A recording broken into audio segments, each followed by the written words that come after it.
Good morning student. First year के लिए हमारा जो अध्याय चल रहा है द्रव्यमान, भार एवं घनत्व। इस टॉपिक में हमने तीन चीजें पढ़ी थी। द्रव्यमान पढ़ा था, भार पढ़ा था, घनत्व पढ़ा था। उससे हमने असाइनमेंट भी किया था। आज हम थोड़ा सा टॉपिक को आगे बढ़ाते हैं और घनत्व और विशिष्ट घनत्व तथा आर्किमिडीज सिद्धांत के बारे में देखते हैं। तो देखिए, मैंने आपके सामने एक थ्योरी लिखा है। इसमें बताया गया कि ऐसा देखा गया है कि किसी पदार्थ में द्रव्यमान का जो नाप होता है सिर्फ उसके भार से नापा जाता है, उसमें आयतन का कोई संदर्भ नहीं होता है। मतलब अगर कोई भी पदार्थ है और उसका द्रव्यमान हमें ज्ञात करना है तो उसके हम भार से ज्ञात कर सकते हैं, उसके आयतन को हम महत्व नहीं देते हैं। लेकिन अगर दो समान भार के लेड और एल्युमिनियम की तुलना की जाए तो लेड का आयतन एल्युमिनियम से बहुत कम होता है। मतलब दो समान द्रव्यमान के दो पदार्थ ले लिया जाए, एक लेड ले लिया जाए, एक एल्युमिनियम ले लिया जाए, दोनों का द्रव्यमान समान है तो ये देखा जाता है कि जो लेड होगा उसका आयतन काफी छोटा होता है एल्युमिनियम के तुलना में। इसका मतलब ये होता है कि लेड जो है एल्युमिनियम से ज्यादा घना है, और घना का मतलब क्या होता है कि लेड का घनत्व एल्युमिनियम से ज्यादा है। इस चीज को हम टेबल से देखते हैं। टेबल में हमने आपको ये दिखाया है, कुछ ठोस हमने लिया है, कुछ द्रव्य लिए हैं और सबके हमने घनत्व लिखे हैं और उनके विशिष्ट घनत्व भी लिखे गए हैं। टेबल को देखिए, एल्युमिनियम एक पदार्थ होता है जिसका घनत्व यहाँ पे हमने ग्राम प्रति घन सेंटीमीटर में लिया है। इसका मतलब ये है कि एक घन सेंटीमीटर के आयतन में अगर एल्युमिनियम रखा होगा तो उसका द्रव्यमान कितना होगा? 2.7 ग्राम होगा। एक घन सेंटीमीटर के आयतन में अगर एल्युमिनियम रखा होगा तो उसका द्रव्यमान कितना होगा? 2.7 ग्राम होगा। और अगर एक घन सेंटीमीटर के आयतन में लेड रखा जाए तो उसका द्रव्यमान कितना हो जाएगा? 11.34 ग्राम हो जाएगा। मतलब कि एक ही आयतन, जैसे कि आपको उदाहरण के तौर पर हम ये दिखाना चाहते हैं कि ये एक समान आयतन, ये जो एक डब्बा है इसका एक आयतन फिक्स होगा। आप उदाहरण के तौर पर मान लीजिए कि ये इसका आयतन 1 घन सेंटीमीटर है और इसमें अगर हमने लेड रख दिया तो लेड का द्रव्यमान कितना हो जाएगा? 2.7 ग्राम। और इसी आयतन में अगर हम एल्युमिनियम रख करके इसका वजन करते हैं और द्रव्यमान निकालते हैं तो द्रव्यमान कितना आएगा? 11.34 ग्राम आएगा। ऐसा क्यों हो रहा है? ये पदार्थ के अलग अलग घनत्व के कारण होता है। मतलब ये है कि लेड का घनत्व एल्युमिनियम के घनत्व से अधिक होता है। आप टेबल से इनकी तुलना कर सकते हैं। पानी का जो घनत्व होता है 1 ग्राम प्रति घन सेंटीमीटर होता है। मतलब 1 घन सेंटीमीटर के आयतन में अगर पानी रखा होगा तो उसका द्रव्यमान 1 ग्राम होगा। अब देखिए, पदार्थ के विशिष्ट घनत्व को सापेक्षिक घनत्व भी कहा जाता है। अब बात यह है कि विशिष्ट घनत्व क्या होता है? तो विशिष्ट घनत्व की परिभाषा क्या होती है कि किसी भी पदार्थ का घनत्व बटे में 4 डिग्री सेल्सियस पर पानी का घनत्व। विशिष्ट घनत्व का मतलब क्या होता है कि घनत्व और घनत्व का अनुपात। एक कोई पदार्थ है जिसका घनत्व हमें मालूम करना है और पानी के सापेक्ष, मतलब पानी की तुलना में उसके हम घनत्व को देखेंगे। जैसे कि विशिष्ट घनत्व का मतलब ये होता है कि 4 डिग्री सेल्सियस पर पानी का घनत्व कितना है और उसी पे पदार्थ का घनत्व कितना है। अब आते हैं हम किसी पदार्थ का विशिष्ट घनत्व ज्ञात करने की विधियां कौन कौन सी होती हैं। तो किसी पदार्थ की विशिष्ट घनत्व दो विधियों से ज्ञात किया जा सकता है। एक विधि होती है आर्किमिडीज का सिद्धांत और जो दूसरी विधि होती है हाइड्रोमीटर।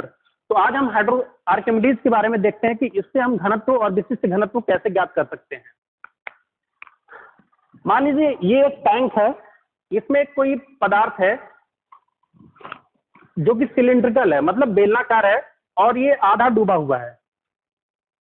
ऊपर का जो एरिया है इसका ए है और नीचे का जो एरिया है वो भी ए है। अब ये देखना है कि जब ये आधा डूबा हुआ है तो ये कितना भाग डूबा हुआ है उसको हम एच मान लेते हैं और इस पूरे पदार्थ की लंबाई कितनी है उसको हम एल मान लेते हैं। तो देखिए, यहाँ पे प्रेशर जो होगा P2 होगा, क्योंकि यहाँ पे जो प्रेशर होगा वायुमंडलीय दबाव होगा। और जो प्रेशर यहाँ पे होगा वही प्रेशर यहाँ के पॉइंट पे भी होगा, इस पदार्थ पे यहाँ पे भी होगा। लेकिन नीचे, जैसे आपको पता है कि जब हम समुद्र में नीचे जाते हैं तो दबाव बढ़ता जाता है, या पानी में भी नीचे जाएंगे तो दबाव बढ़ता जाता है। तो यहाँ पे प्रेशर क्या है, P1 मान लेते हैं, और यहाँ का प्रेशर क्या मान लेते हैं, P2 मान लेते हैं। इस पदार्थ का द्रव्यमान मान लीजिए कि m है, और इस पदार्थ, ये जो भी पदार्थ है उसका घनत्व हम मान लेते हैं कि रो है, और इसकी लंबाई कितना मान लिया हमने, L मान लिया है, और इसका एरिया मतलब क्षेत्रफल कितना मान लिया है, A मान लिया है। तो यहाँ पे जो फोर्स लगेगा नीचे की सतह पे, इस पदार्थ पे नीचे का जो इसका एरिया है, इस पे जो फोर्स लगेगा उसको F1 हमने मान लिया है, और ऊपर जो फोर्स लगेगा उसको F2 मान लिया है। और ये जो पदार्थ है इसके सेंटर पे एक नीचे की तरफ इसका गुरुत्वाकर्षण बल लगेगा, और गुरुत्वाकर्षण बल हमेशा पदार्थ के द्रव्यमान और गुरुत्वीय त्वरण के बराबर होता है, जो कि हमने आपको दिखाया। पदार्थ का द्रव्यमान हमने m माना है और गुरुत्वीय त्वरण g, और m इंटू जी ही क्या होता है, उसका जो है भार होता है, जो कि पृथ्वी की तरफ लगता है। तो F1 जो फोर्स है, अब न्यूटन का सेकंड नियम ये कहता है कि अगर ये पदार्थ जो कि पानी में है और इक्विलिब्रियम मतलब साम्यावस्था में है, साम्यावस्था का मतलब ये होता है कि ना तो इधर हिल रहा है ना तो इधर हिल रहा है, जैसे पड़ा हुआ है, जैसे दिखाई दे रहा है वैसे ही ये है, तो इसको हम साम्यावस्था बोलते हैं। तो यहाँ पे जो फोर्स है, नीचे वाला फोर्स कहीं ना कहीं वो फोर्स ज्यादा है, तभी ये पदार्थ इस स्थिति में रुका हुआ है। तो F1 minus F2 minus mg बराबर क्या होगा, 0। मतलब नीचे का जो फोर्स है वो ऊपर के सभी फोर्सों को बैलेंस कर रहा है, तभी ये पदार्थ यहाँ पे रुका हुआ है। तो F1 minus F2 minus mg बराबर 0। यहाँ से हम mg को इधर की तरफ पक्षांतर कर देते हैं, तो F1 माइनस F2 बराबर क्या निकल आता है, mg निकल आता है। मतलब कि इस पूरे पदार्थ का जो भार है उसके बराबर होता है। और आपको ध्यान देने वाली बात यह है कि F1 माइनस F2 को हम क्या बोलते हैं, उत्प्लावन बल बोलते हैं। तो F1 माइनस F2 को हम क्या बोलते हैं, उत्प्लावन बल। उत्प्लावन बल को हम FB से डिनोट कर रहे हैं, FB से प्रदर्शित कर रहे हैं। FB का मतलब होता है बायएंड फोर्स। और देखिए फोर्स बराबर क्या होता है, एरिया गुणे प्रेशर। मतलब एरिया में, क्षेत्रफल में अगर दबाव का गुणा कर दिया जाता है तो क्या निकल आता है, फोर्स निकल आता है।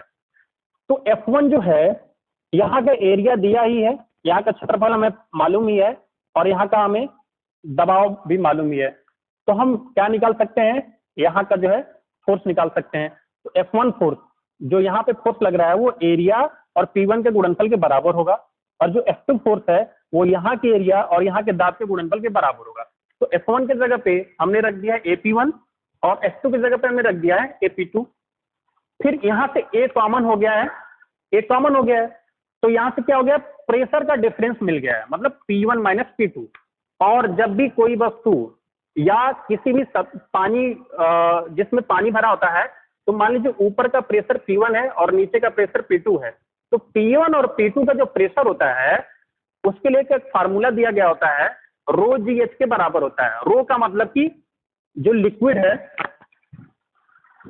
जो लिक्विड है मतलब जो पानी है उसका घनत्व।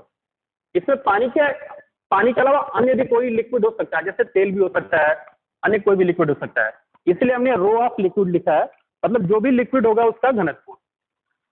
तो प्रेशर का डिफरेंस जो P1 और P2 का प्रेशर है वो किसके बराबर होगा, रो ऑफ लिक्विड मतलब जो द्रव इसमें भरा है उसके घनत्व गुणे जी मतलब गुरुत्वीय त्वरण और गुणे ऊंचाई, जितने ऊंचाई तक पानी है, किसके बराबर हो जाएगा।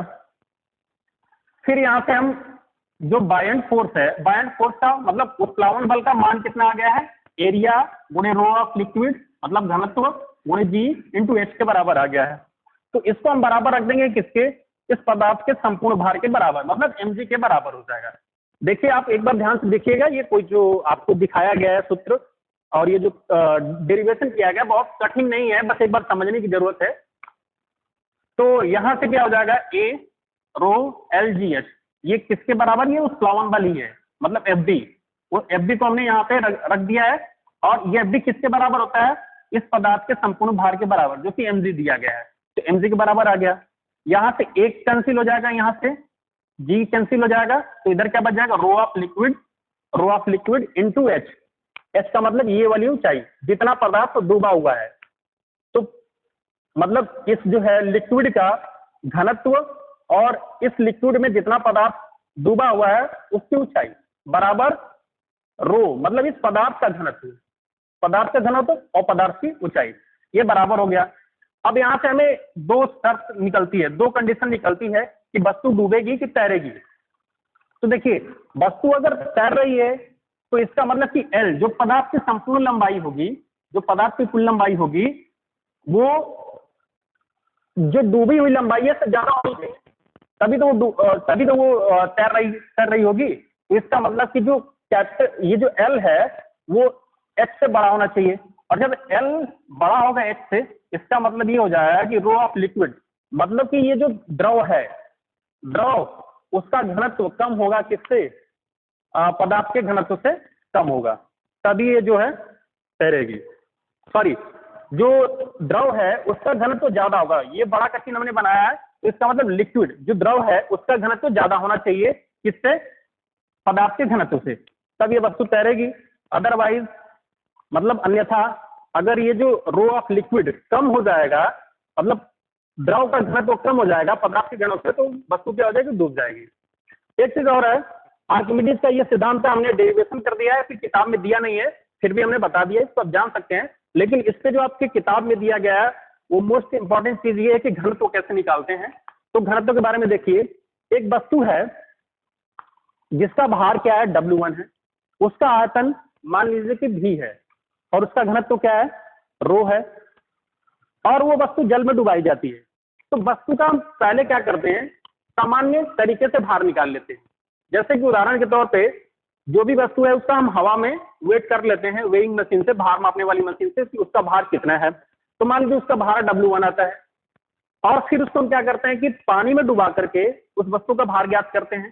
तो उस वस्तु के भार में कमी आती है, ठीक है। तो वस्तु के भार में जो कमी आती है, पहले यहाँ पे देखिए, वस्तु का मान लीजिए सामान्य भार W1 है, तो W1 भार निकालने का सूत्र क्या होता है, आयतन में गुणा करते हैं किसका, रो का, और फिर उसमें गुणा कर देते हैं किसका, वृत्तीय त्वरण का। इससे क्या निकल आता है, भार निकल आता है।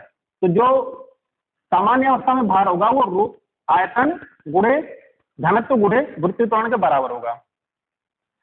जब वस्तु जल में डुबाई जाती है तब उसके भार में कमी आती है, और ये कमी कितनी आएगी ये हम देखते हैं।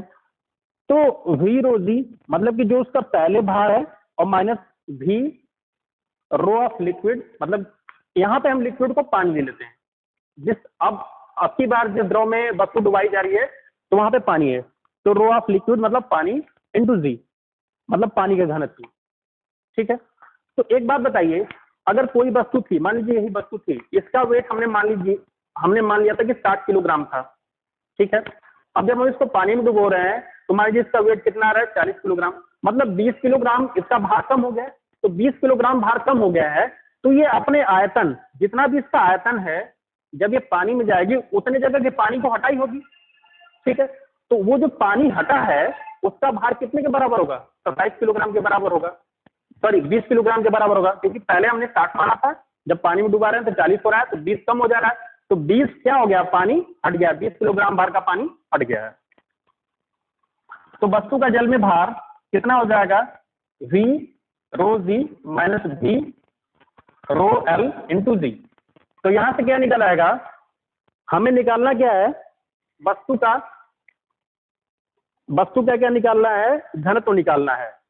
तो हम वस्तु का भार ज्ञात कर सकते थे भार मापने वाली मशीन से, और हम उसका वेट लॉस, मतलब कितने भार में कमी आई है ये भी ज्ञात कर सकते थे।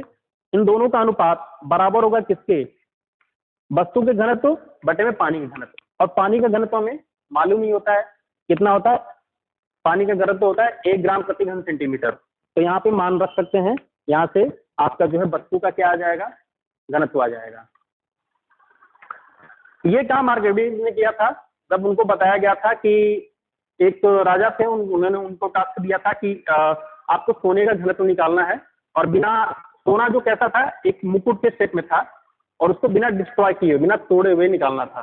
तो उसको पानी में डाला गया, पहले सोने का भार मुकुट का भार ज्ञात किया गया था, फिर उसको पानी में डाला गया, तब देखा गया उसका भार कितना है, ठीक है। दोनों का अनुपात ले लिया गया, और उससे क्या निकल आया, जो सोने, मतलब जो सोना था उसका घनत्व निकल आया।